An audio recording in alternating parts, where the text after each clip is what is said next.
पिछला क्लास में हमने पढ़ा था भारत का विदेश संबंध। इस पाठ के अंतर्गत हमने पढ़ा था कि भारत की विदेश नीति क्या है और भारत की विदेश नीति नेहरू की विदेश नीति क्या है। भारत की विदेश नीति नेहरू की विदेश नीति क्यों कही जाती है, नेहरू की विदेश नीति है क्या, और नेहरू की विदेश नीति के अंतर्गत पढ़ा गया पंचशील का सिद्धांत और गुट निरपेक्षता, उसके पक्ष और विपक्ष में देखे गए, कब स्थापना हुई, किनके सहयोग से हुई, और गुट निरपेक्षता की जरूरत क्या थी, इसके बारे में पढ़ा गया। आज़ादी के बाद से ही भारत को विश्व में दृश्य मिला कि विश्व के देश दो गुटों में बटे हुए हैं, तो भारत किसी एक गुट में न जा करके गुट निरपेक्षता की नीति अपनाया। यह सब पढ़ा गया। फिर उसके बाद पढ़ा गया भारत और चीन का संबंध, भारत चीन युद्ध 1962। फिर उसके बाद भारत पाकिस्तान युद्ध 1965 और 1971।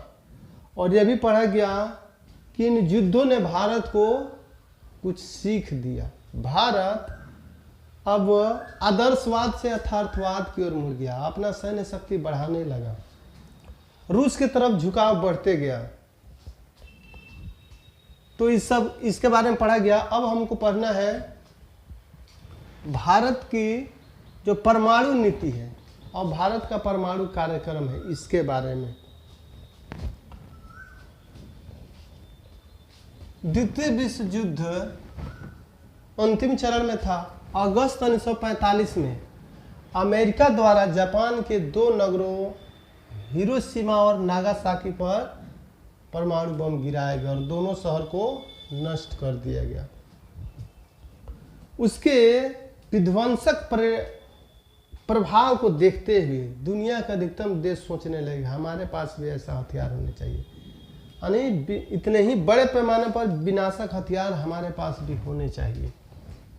और देखा देखी सभी देश उसी दिशा में चल पड़े। इसके बाद सोवियत संघ को भी सफलता मिल गई। ब्रिटेन, फ्रांस और चीन के द्वारा भी सफल परमाणु परीक्षण किया गया। यानी कह सकते हैं कि समय जैसे जैसे बीतता गया तो ये 4 देश और एक अमेरिका, यानी 5 देश परमाणु संपन्न देश हो गए। लेकिन भारत परमाणु अस्त्रों के इस्तेमाल पर रोक का पक्षधर हमेशा रहा, क्योंकि भारत तो हमेशा शांतिपूर्ण सहअस्तित्व के पक्षधर रहा, अनाक्रमण संधि का पक्षधर रहा।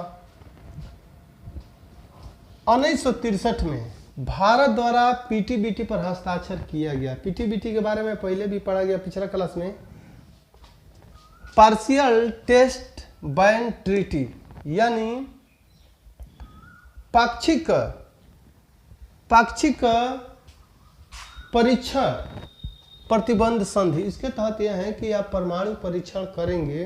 पहले भी बताया कि परमाणु परीक्षण हवा में भी किया जाता था, जल में किया जाता था और भूमिगत भी। तो वायु और जल की अपेक्षा भूमि में उसके द्वारा जो प्रदूषण होता है उसका प्रभाव कम होते हैं। इसीलिए कहा गया कि आप परमाणु परीक्षण नहीं कर सकते हैं, आप भूमिगत परीक्षण कर सकते हैं। कब? यदि आपके पड़ोसी देशों को कोई नुकसान ना हो, कोई आपत्ति ना हो। तो उस पर भारत ने हस्ताक्षर किया 1963 में पीटीबीटी पर। 1970 में संयुक्त राष्ट्र की परमाणु अप्रसार संधि की नीति आई, यानी यूएनओ के द्वारा चलाया गया एनपीटी का programme. NPT non proliferation treaty, यानी इसके तहत यह कहा गया परमाणु अप्रसार संधि। परमाणु अप्रसार संधि कि परमाणु जो हथियार हैं, परमाणु हथियार बनाने के लिए उसका परीक्षण आवश्यक होता है। तो इसके तहत कहा गया कि आप अब परमाणु परीक्षण नहीं कर सकते हैं, परमाणु हथियार नहीं प्राप्त कर सकते हैं। यानी 5 देशों के अलावा अब कोई परमाणु हथियार किसी देश के पास न आया। यूएनओ की समस्या यह है, चिंता यह थी कि सभी देशों के पास परमाणु हथियार अगर आ गए और छोटे मोटे दुनिया में युद्ध होते रहते हैं। अगर किसी कारण से किसी ने परमाणु हथियार ही अगर चला दिया, बदले में उसने भी किया, तो दुनिया जो विश्व है उसकी जो अस्तित्व है खतरे में पड़ जाएगी। तो क्यों नहीं उस पर रोक लगाया जाए कि आगे अधिक प्रसार न हो। लेकिन भारत ने उस पर भी हस्ताक्षर नहीं किए। क्यों? क्योंकि भारत इसको भेदभावपूर्ण मानता है। भारत का मानना था कि 5 देशों के बारे में पूरी तरीके से छूट है, 5 देशों के बारे में कुछ भी नहीं कहा गया। यह केवल रोकता है उन देशों को जिनके पास परमाणु हथियार नहीं है। इसलिए भारत इसको भेदभावपूर्ण मानता है, इसलिए भारत इस पर हस्ताक्षर नहीं करेगा। और दूसरा मानता था भारत कि परमाणु परीक्षण हो लेकिन शांतिपूर्ण कार्यों के लिए हो।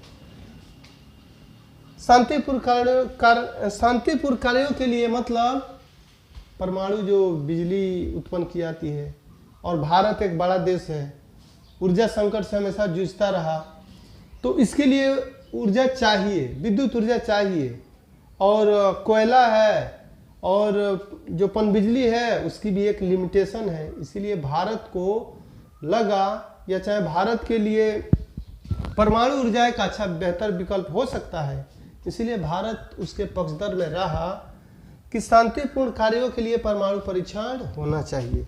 तीसरा, इस संधि के उल्लंघन पर दंड का प्रावधान। जैसे अगर इस संधि का भारत अगर हस्ताक्षर कर देता है, भारत तो उस नीति पर चलना शुरू कर देगा, लेकिन कोई देश अगर इसका उल्लंघन कर दिया और उसके बाद भी साइन करने के बाद भी उल्लंघन करता है, तो उसके विरुद्ध क्या कार्रवाई होगा? कुछ भी नहीं। तो कोई देश, और भारत पाकिस्तान के लिए है, पाकिस्तान अगर वो चोरी छिपे अगर बना लेता है तो उसके विरुद्ध कार्रवाई का कोई प्रावधान नहीं था, इसलिए भी भारत उस पर हस्ताक्षर नहीं किया। उसके अलावा निशस्त्रीकरण का जो समय सीमा तय नहीं था। भारत हमेशा निशस्त्रीकरण का पक्षधर रहा कि परमाणु हथियार ही नहीं होने चाहिए, तो उसका भी कोई टाइमिंग नहीं था, समय सीमा नहीं था, इसीलिए भी भारत इस पर हस्ताक्षर नहीं किया। और अमेरिका, भारत का मानना था कि अमेरिका है या चाहे जो परमाणु संपन्न देश है उनका भी हस्ताक्षर होना चाहिए कि आगे कोई परमाणु हथियार नहीं बनाए, और जो बना हुआ है उनको समयबद्ध तरीके से धीरे धीरे करके उनको समाप्त किया जाए। भारत को भी इसमें हस्ताक्षर अमेरिका को भी इस पर हस्ताक्षर करना चाहिए, पाकिस्तान को भी करना चाहिए। और भारत पाकिस्तान पर भरोसा नहीं कर सकता है क्योंकि वो हस्ताक्षर करने के बाद भी वो चोरी छिपे वो अपने काम में लगा रहता है। तो भारत ने इस पर हस्ताक्षर नहीं किया, और पाकिस्तान का कहना था जब तक भारत नहीं करेगा तब तक हम नहीं करेंगे। लेकिन पाकिस्तान चोरी छिपे ढंग से वो चीन से लगातार यह प्रयास में था, परमाणु हथियार हासिल करने के प्रयास में लगा हुआ था। इसलिए उसके इस कार्रवाई को देखते हुए 1974 में भारत सरकार ने, प्रधानमंत्री इंदिरा गांधी थी, तो इंदिरा गांधी की सरकार ने पोखरण में पहला परमाणु परीक्षण किया। लेकिन उसने यह निश्चित किया कि हमारा जो परमाणु परीक्षण है वह किसी विध्वंसक कार्यों के लिए नहीं बल्कि शांतिपूर्ण उद्देश्य के लिए है, बिजली उत्पादन के लिहाज से है। 1996 में यूएनओ महासभा ने सीटीबीटी लाया। सीटीबीटी है क्या? कॉम्प्रिहेंसिव टेस्ट बैन ट्रीटी, यानी व्यापक परमाणु परीक्षण प्रतिबंध संधि, एनपीटी की तरह ही। यानी उसमें अगर भारत हस्ताक्षर कर देता है तो फिर वो परमाणु परीक्षण नहीं कर सकता है, परमाणु परीक्षण नहीं करेगा तो परमाणु हथियार भी नहीं बना पाएगा। कोई भी परमाणु संपन्न देश परमाणु परीक्षण बार बार करता है, उस परमाणु बम की एक्यूरेसी के लिए, अधिक से अधिक एक्यूरेसी के लिए, उसकी सक्षमता के लिए परीक्षण करता है। तो इसीलिए भारत चूंकि पहले से उसको भेदभावपूर्ण मानता है, इसीलिए उस कारण से भारत ने इसको भी स्वीकार नहीं किया। विश्व में भारत की काफ़ी आलोचना हुई, कई देशों ने प्रतिबंध भी लगाया, लेकिन तब भी भारत ने उसे एक्सेप्ट नहीं किया। और 1998 जब भारत में भारतीय जनता पार्टी की सरकार आई, प्रधानमंत्री अटल बिहारी वाजपेयी आए, तो उन्होंने पाकिस्तान और चीन के गठजोड़ को देखते हुए जब उन्होंने देखा कि पाकिस्तान परमाणु हथियार प्राप्त करने की चेष्टा में लगातार बना हुआ है, तो अपने देश की सुरक्षा के खतरे को देखते हुए उन्होंने 1998 में दूसरा परमाणु परीक्षण किया गया। वाजपेयी सरकार ने कहा सुरक्षा के साथ कोई समझौता नहीं हो सकता है। अब भारत की सुरक्षा तो खतरा किस तरह से था, क्योंकि चीन और पाकिस्तान दोनों के साथ भारत के युद्ध हो चुके थे। चीन ऑलरेडी परमाणु संपन्न देश था और पाकिस्तान भी परमाणु हथियार हासिल करने में लगा हुआ था। तो भारत के पास इसके अलावा कोई उपाय नहीं था कि वह भी अपने आप को परमाणु संपन्न देश घोषित कर दे। इसीलिए उसने दूसरा परमाणु परीक्षण किया। साथ ही उसने यह भी घोषणा किया आगे से हम कोई परमाणु परीक्षण नहीं करेंगे। भारत ने यह भी कह दिया कि चूंकि इसके बाद हमको अब करने की जरूरत भी नहीं है, यानी जो हमको टेक्नोलॉजी चाहिए वो हमने हासिल करनी, उसी का परीक्षण था। सरकार ने घोषणा कर दिया कि सुरक्षा के साथ कोई समझौता नहीं हो सकता है, चाहे भारत पे कितना भी प्रतिबंध लगाए, और लगाया भी गया, लेकिन देश ने समझौता नहीं किया। उसके अलावा वाजपेयी सरकार की एक और नीति रही नो फर्स्ट यूज पॉलिसी, यानी परमाणु परीक्षण जब किया तो भारत की काफ़ी अधिक आलोचना हुई, कई देशों ने प्रतिबंध लगा दिया, लेकिन भारत ने यहाँ लोगों को, विश्व के देशों को आश्वस्त किया कि हम पहले परमाणु बम का इस्तेमाल नहीं करेंगे। अगर कोई देश हमारे विरुद्ध अगर कोई परमाणु बम का इस्तेमाल किया तो बदले में हम वैसा ही कार्रवाई करेंगे, यानी हम भी परमाणु बम का इस्तेमाल करेंगे। अगर कोई देश हमारे विरुद्ध परमाणु अस्त्र का इस्तेमाल नहीं करेगा तो हम भी नहीं करेंगे। तो यह no first use policy Vajpayee सरकार की रही। इससे भारत सरकार की विश्वसनीयता कुछ बढ़ी। लेकिन हाल के दिनों में 2014 में जब चुनाव हुआ तो भारतीय जनता पार्टी की सरकार ने इस नो फर्स्ट यूज पॉलिसी को बदलने की मांग की। उन लोगों का कहना था अगर हमारी सरकार आती है तो इसको हम बदलेंगे। क्यों? उनका मानना है कि इससे देश का सुरक्षा नहीं, देश और इससे देश खतरा में पड़ सकता है। कब? यदि आप जानते हैं पाकिस्तान है एक दुष्ट राष्ट्र है और वह कोई भी कार्य करने से वो गुरेज नहीं करता है। अगर वह परमाणु बम का इस्तेमाल कर दिया या करने वाला है तो हम क्यों इंतजार करेंगे कि वो परमाणु बम पहले इस्तेमाल कर देगा, पहले हमारे शहरों को निशाना बना देगा, तब हम इस्तेमाल करेंगे। हम क्यों नहीं, जब वो अगर हम भारत को अगर यह पता चल जाता है कि भारत के विरुद्ध परमाणु हमला पाकिस्तान तैयारी कर रहा है, कर सकता है, तो हम पहले क्यों नहीं परमाणु हमला करके और उसको समाप्त कर देंगे। तो इस तरह से 2014 से विवाद रहा, अभी तक यह इस पर चर्चा होती है, विवाद होती है। और हाल के दिनों में रक्षा मंत्री राजनाथ सिंह ने भी कहा था कि जो हमारी पॉलिसी है हमारे देश की नो फर्स्ट यूज पॉलिसी, परिस्थिति को देखते हुए इसमें बदलाव भी हो सकता है।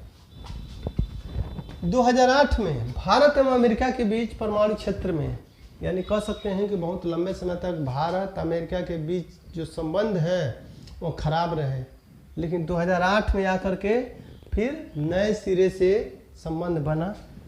अमेरिका और भारत के बीच परमाणु क्षेत्र में सहयोग के लिए एक समझौता हुआ, यानी भारत को परमाणु ऊर्जा के लिए परमाणु रिएक्टर की आवश्यकता है, टेक्नोलॉजी की आवश्यकता है, ईंधन की आवश्यकता है, और अमेरिका के लिए भी एक मौका दिखा न्यूक्लियर रिएक्टर बेचने का, धन कमाने का। इसीलिए उसने भारत के साथ समझौता किया और उस समझौता के हो जाने से भारत चूंकि एनपीटी पे पहले भी साइन नहीं किया था, एनपीटी पर नहीं साइन करने के बाद भी भारत को परमाणु ईंधन और परमाणु तकनीक अमेरिका ने देना स्वीकार किया और हस्तांतरण शुरू हुआ।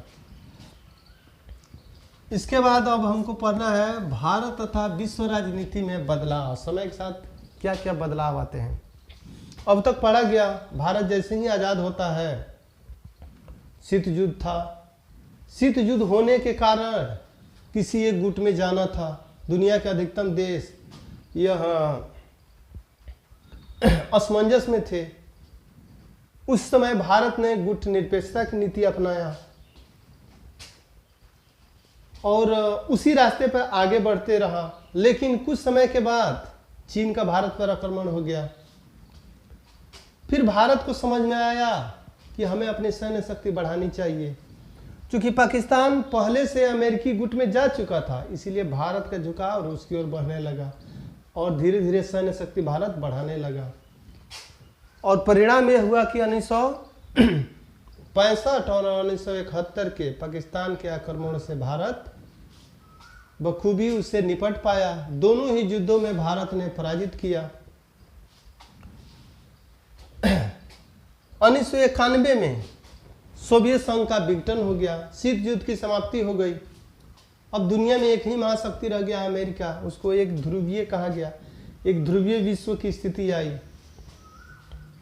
और विश्व परिदृश्य को देखते हुए, विश्व में जो चीज़ें बदलाव हो रही है उस परिदृश्य को देखते हुए भारत ने भी अपने कूटनीति में कुछ परिवर्तन किए।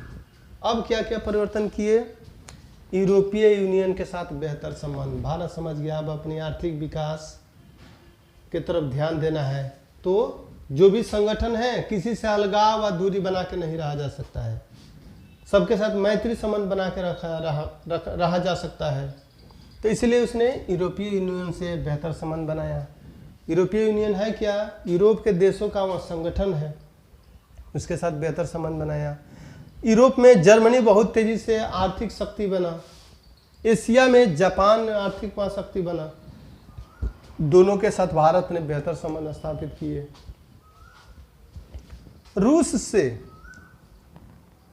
1991 में सोवियत संघ का भले विघटन हो गया, लेकिन उसके साथ बेहतर संबंध जारी ही रहा। दक्षिण पूर्व एशिया के देश ASEAN association of South East Asian nations के साथ बेहतर संबंध बनाया। दक्षिण अफ्रीका, इजराइल के साथ बेहतर संबंध बनाया। अमेरिका के साथ संबंध बेहतर होने लगे। यानी कह सकते हैं कि धीरे धीरे भारत अपने हितों को देखते हुए नए नए जो देश हैं और संगठन उनके साथ अपना बेहतर संबंध बनाने लगे। अंत में हम कह सकते हैं कि भारतीय विदेश नीति की मुख्य तत्व है क्या? रिजल्ट में हम कह सकते हैं आज भी भारत गुट निरपेक्षता की नीति पर चलता है और किसी भी सैन्य गुट में शामिल नहीं होना, न सैन्य गुट का निर्माण करना। पंचशील का आदर चीन भले मानता हो चाहे न मानता हो, आज भी हम कहते हैं कि भारत की नीति रहा है किसी दूसरे देश के आंतरिक मामले में हस्तक्षेप नहीं करना, दूसरे पे आक्रमण नहीं करना। लेकिन इसके साथ ही साथ भारत की यह भी नीति है कि कोई भी दुश्मन देश अगर आक्रमण करता है तो उसका मुंहतोड़ जवाब देना। पड़ोसी देशों के साथ बेहतर संबंध होना चाहिए। विभिन्न अंतर्राष्ट्रीय संगठनों विशेषकर संयुक्त राष्ट्र संघ के साथ बेहतर संबंध, सहयोग करना। भारत अपने सैनिकों को जब भी जरूरत होती है संयुक्त राष्ट्र संघ के कहने पर वह अपने सैनिकों को भेजता है। विकासशील देशों के साथ परस्पर मैत्री एवं लाभ, निशस्त्रीकरण पर जोर और परमाणु हथियारों की समाप्ति पर जोर। भारत का यह कहना है, भले भारत परमाणु संपन्न देश है, लेकिन उसका कहना है कि सभी परमाणु संपन्न देश हैं अभी भी यह तय करें, एक समय सीमा के अंदर अपने अपने सभी परमाणु हथियार नष्ट करें, दुनिया को परमाणु हथियारों से रहित करें, बड़े पैमाने पर जो विनाशक हथियार है उसको समाप्ति करें, जो जैविक हथियार है, रासायनिक हथियार है, इसका प्रयोग न हो। भारत हमेशा से इसका पक्षधर रहा है और इसी नीति का पालन करता है।